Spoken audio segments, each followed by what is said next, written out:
Alright, hello everyone, welcome back to our weekly replays. So this week, the video that I'm gonna showcase a match against a very aggressive AoE box. So this box has a few mobility supports like Kaya, Estelle, Lovina, but there are no act again or healers in general, no Florentia, no CC White, no proper magic tanks as well. It's just a cavalry juggler, but that's not really a tank. So it's effectively a Kaya plus 14 DPS. Estelle and Lovina are still technically DPS even though they are more of a supporting role. So yeah, let's see how we match up into this box. So first ban, I ban out Vincent and obviously AoE box, AoE rush box. So Wilson's gonna get banned. So Vincent ban, there wasn't really a reason in particular. Like against this kind of box, there are a bunch of first bans that are so-called viable or okay, reasonable. I mean, Lucretia, Wetham are the usual suspects. Clotaire is if you're really scared of a turn 1 engage. Can ban his mobility supports if that's what you want to go for. So I ban Vincent because it's a lot of damage and you need to have a proper way of removing him off the map. Otherwise, just gonna kill your whole team. He's gonna cripple your whole team. So I opt for a Vincent ban and he opens up with a Estelle first pick. I go with a typical Season 9, Season 10 ban. I pick Tejas. So Tejas offers me a bit of sustain with Goel with a 3C. Offers some offensive threat, teleport, so he can't just move up like all the way. He has to consider my teleport. So just a pretty nice first pick against AoE teams. So Elwin and Wetham gets banned, which is kind of weird because you say like, Estelle can guard, right? So why are you banning the guys that can't go through guard? But with Estelle, it's kind of hard to play her as a tank because her guard is only one range until she damages someone else. So it's very hard to move if you are playing against like a Wetham, for example, because you can't really keep everyone within your one range guard, and you have to move up eventually. So I get the rationale behind this ban. So after that, moving on, picks up Ares, general purpose long range AoE unit. So I ban out Juggler and Clotaire, which are the highest threat turn 1 DPS units. Because he doesn't have any act against in his box, right? So in the place of those units, there are Bowser, Lana, Kruger, Cortez, the dark guys. And Bowser, Lana, they don't exactly have the most mobility. That's what I would say. Like they are the kind of like the weak links of this box. They're kind of like the finishers, they come in last and just drop debuffs on everything, and maybe if they can't kill back, he just wins, that sort of thing. But for now, I'm just worried about the long range AoE units. So I go ahead, ban those, and I pick up Dieharte, which is a long range assassin that has pretty decent kill range against most things, and it opens up the option to buff one other female unit. So it's either Tejas or somewhere down the line, maybe IBC, Lucretia, that sort of thing. So here I lose Ares and my last healer. He picks up Himiko. So it's considerably long range and it's strong against single target because you can't kill it in one hit. But weakness of Himiko is that you need to use a hot on turn 1, so she can't go on turn 1 basically. But overall, very strong unit for AoE against single target. Ban out Kruger and Helena. Kruger has pretty decent range with the +2 movement from the shield, and his debuffs is the most crippling out of the rest of the dark units. Helena is just the other long range unit left. And here I go for a Pepsi pick because I wasn't too comfortable about picking my holy units into Judge Talisman AoE. So I figured I could just pick Epsilon, slam chill at the back, wait for the cooldowns to be committed, and then it just comes in and cleans up. Debuffs Diehard, although that's not really important. Cherry and IBC gets banned here, so mobility and Cherry, I guess, self-sustained unit. Picks up Lovina, which is a DPS plus a little bit of mobility support. He gets to move 2 other units slightly, like 2 blocks. So Yeah, that's a bit more mobility on his side. Combined with Estelle, pretty threatening. Ban out Lana and Cortez. Cortez has more mobility than the rest. Lana has a revive, so not all of my units can kill it. And Bowser is a bit slow, and I don't care about Akaya that much because he already has so much mobility support that one more probably doesn't really matter. Then I pick up Lucretia here. Even though Lucretia's playing against all these Judge Talisman AoEs, you know, minus cooldown and being able to shield at the back, kind of like a Janitor as well. So it's almost never a bad pick. Then Sigma and Autocrato gets banned, and Bowser comes out because, you know, Akaya's not gonna really help him win. In this case, he just needs the last DPS. And I go for Werner because Hilda is literally useless into this comp.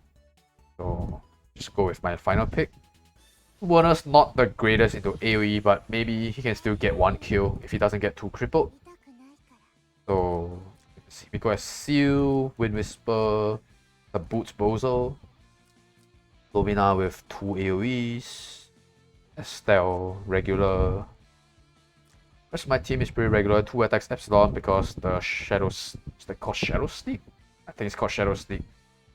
Kinda useless into this matchup. Dieharte with Sneak Attack because I brought it mainly because I thought maybe if I hit Lovina I could kill him straight. And I also don't really need the Wolf buff because I'm just gonna bring Mass Attack anyway. Werner, regular.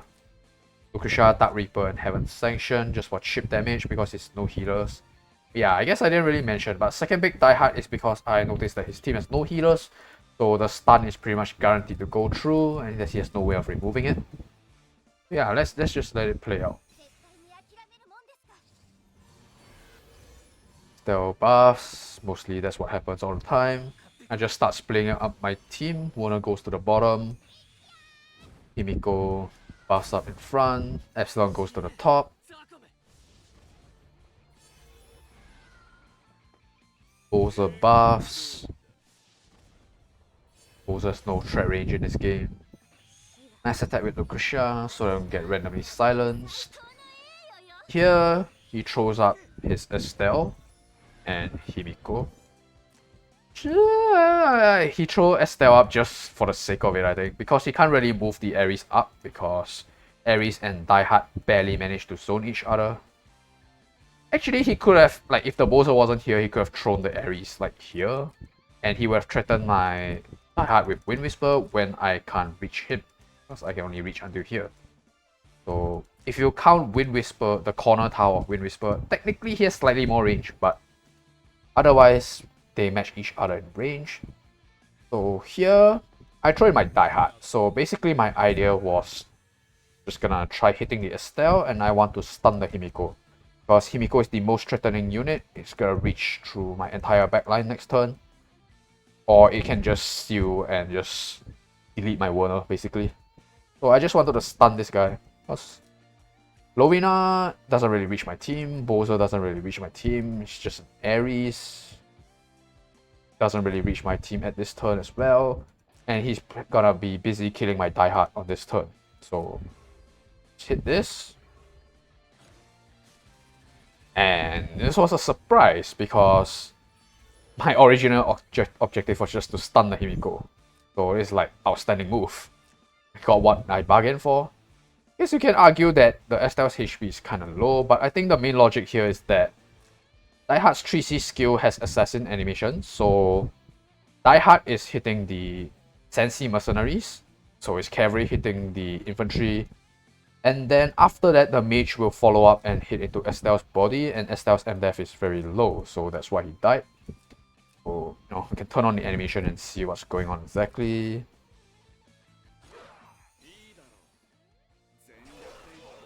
Yeah, the mage follows up and kills most of Estelle's body. So, yeah, Dieharte actually killed Estelle. I don't think that's usually what you would expect. So I go ahead, stun the Himiko. So here, not sure why he Wind Whispered instead of attacking me directly. But thanks to Dieharte's talent, where he gets 25% damage reduction when near a female unit, which is Himiko. So I managed to survive this pretty comfortably. And also because there's no enemy units near Ares, right? It's just Dieharte. So Ares doesn't really get much stats from his talent. Yeah. Increase all stats for 5% for every one enemy within a 3-ring range. So it's basically just Dieharte, so he has no stats. Dieharte manages to eat that up comfortably. And because Dieharte is alive because he did normal attack, my TJS can just catapult in. And I just kill the Ares even though he already used his skill because I don't need to kill Himiko, it's stunned.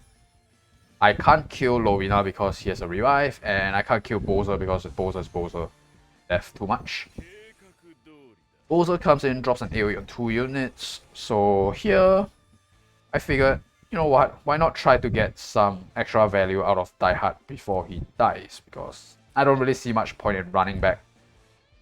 His skills are still on cooldown for very long, so I actually just try to hit the Himiko. And to my surprise, it's actually enough to kill. So Dieharte got two units, and he also got 2 stuns. So Lovina comes in, pops an AoE, and deletes the shit out of my units. If you all didn't notice, there was a 16k AoE on my EJS and a 12k AoE on my Dieharte. So that kind of surprised me, because when I clicked on it before he AoEs, it's actually just 1300 attack. It's pretty low for a DPS unit. Normally you see things like Ares hit 1.7k attack, that sort of stuff. But I suppose his 3C has a very high multiplier, 0.44, which is basically similar to Ares' entire combo. And he gets a bunch of damage increase based on units within a 2 blocks ring. It's basically 2 rings, I don't know why they call it 2 blocks ring. And based on this description, I'm just gonna assume that it applies to both allies and enemies. So next to 3 units, he gets 18% damage increase and Judge Talisman damage increase on Holy unit as well. Right. And also he just has minus 20 defense and plus 20% damage taken. So yeah, the nuclear bomb. But even though it's a pretty beautiful kill, it's a little bit too little too late. We have an Epsilon chilling at the top, Lucretia's just chilling here, and all he has left is 1 sword stance. So here, I just run in, I just kill Bowser, and I didn't really know this before, but so apparently when you're stunned, your reflect doesn't work. So Crystal Warlocks is supposed to reflect physical damage, which Werner definitely is, but because he's stunned, I don't take any reflect damage at all. So previously we know of this interaction because of like Betty was kind of a thing in the past where you could just use Bowser and sleep the Betty. I kind of forgotten about it, but now we're reminded of it again. At this point, he has 1 unit against my 3. It's pretty impossible. So this is the final tidbit. Lovina hits my cavalry unit, hits my infantry Werner, and he gets deleted. If I had sneak attack, he would just straight up die from this, but I'm warfare tactics, so he technically he survived. I just killed him with the fixed damage from my rending blow, and that's the game. So, you know, not the fanciest game, but we get to see a bunch of new units and a bunch of interactions that I previously didn't know about. So yeah, it's a pretty interesting game overall. So yeah, that will be the end of this replay. Thank you guys for watching. See you in the next one. Peace.